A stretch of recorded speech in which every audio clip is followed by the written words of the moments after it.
Yeah, my presentation is on the changing Irish Christmas shopping habits. Yeah, this report was an investigation into the changing Irish Christmas shopping habits theory in relation to the year 2011 specifically. If you ask me why 2011, I'm going to say because of the turmoil in the financial markets, the tough austerity measures for the Irish government, and I was just curious to find out, to see if the Irish would live up to their reputation as Europe's biggest spenders. The methodology I used for this research was the qualitative research methodology, because I find it, the data is highly valid, it's simple to use, and the results are very believable. I used a focus group of 5 respondents, and I had a questionnaire I prepared a questionnaire with just 5 questions, and I had an age group. The people, my respondents, were between 40 to 60 years old, and they were both male and female, and I believe there were many shoppers in the individual households, and they were mainly the women. I'm not too sure about the men, but the women. The interview questions I covered were online shopping, if people use the internet to do their shopping, the purchase of electronic gifts, if anybody was interested in buying electronic gifts for their loved ones, or their friends, family, and if any of the respondents were loyal to a particular store or a shop, and they would not deviate from buying from those particular places. Then I compared Christmas 2011 with Christmas 2010. And the statistics by Deloitte and Touch say that in 2010, the average Irish person spent 1,020 euros on their gift shopping.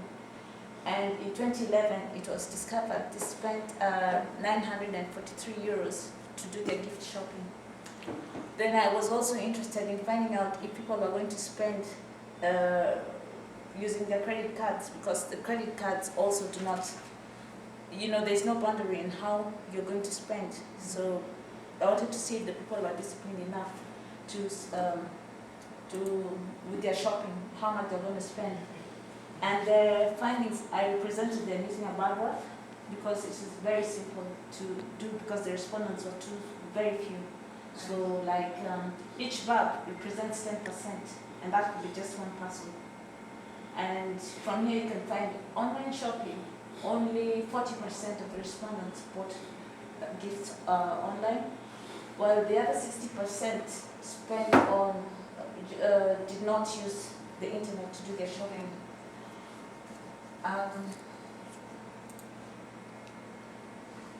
In 2011, for the purchase of electronics as gifts, 40% said that they would be buying electronic gifts for their loved ones, while only 60% said they don't believe they would be buying electronic gifts.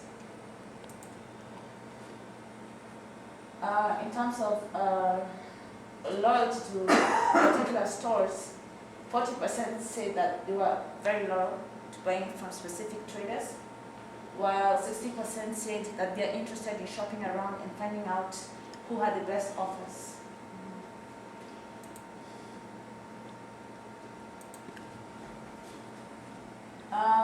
In terms of credit card purchases, I found that 60% of the respondents said that they prefer not to use credit card, but instead prefer to use cash, while 20% prefer to use the credit card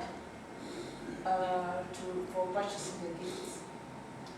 Also found out, I did further research, but my most research was the internet, and that's because I needed current information, which was relevant to mainly the month of December, November, December.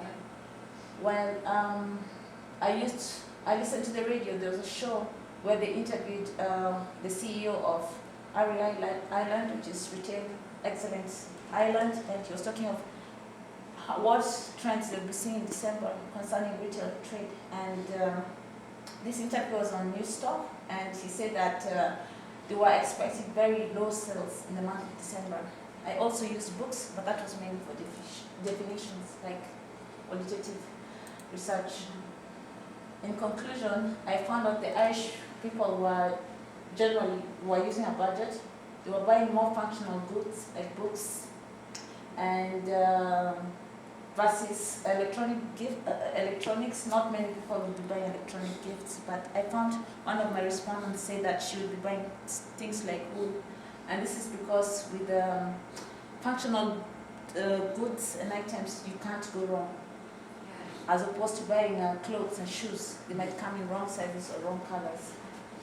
Then loyalty to particular retailers was being lost. The Irish are known for going maybe to buy mainly Irish products, like from dance stores. But more and more Irish people are going to places like Aldi and Lidl today. There is less use of credit cards in the market today. People know that they are likely to overspend if they use their credit cards, so they prefer to go into the store with cash and they will spend that particular amount. Then the economic environment had changed people's spending habits for the foreseeable future. Many people have changed the way they shopped.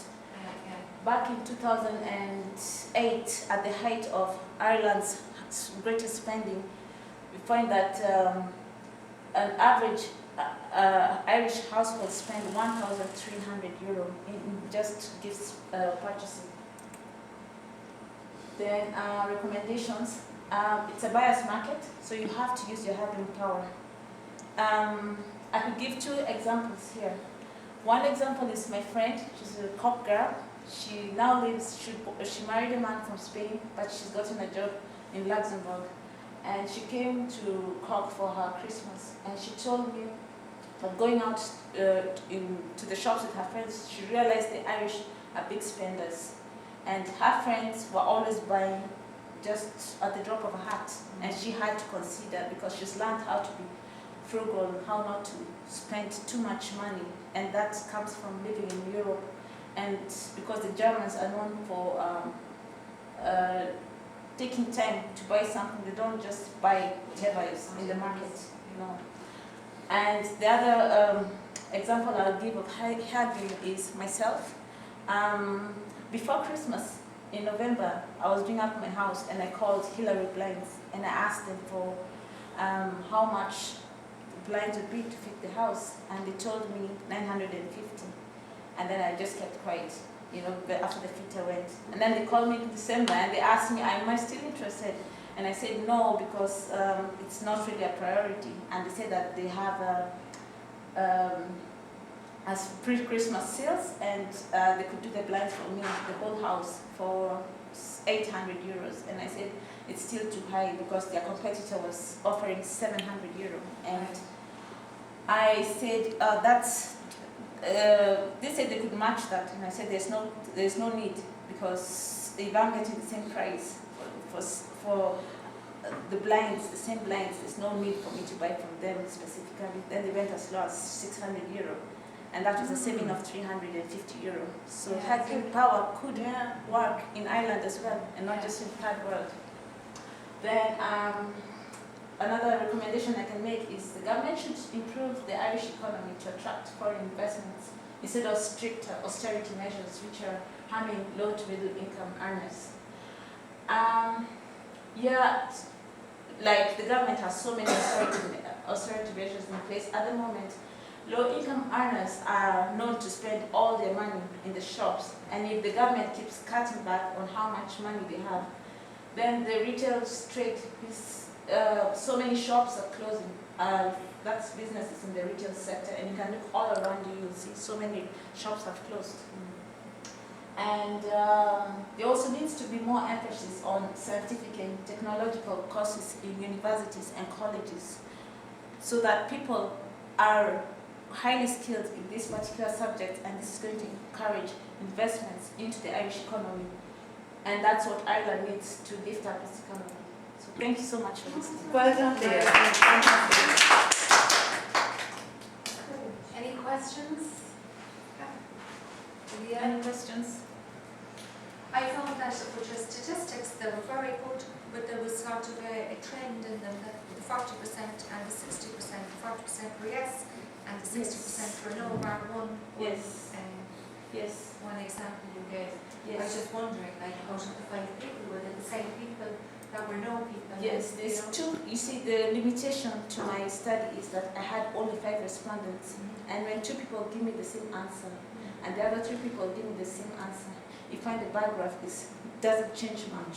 If I had more respondents in my focus group, I would have had deviation of the findings, and that's what limited, because there were 2 people who have probably the same tastes. Yes. And that kind of limited.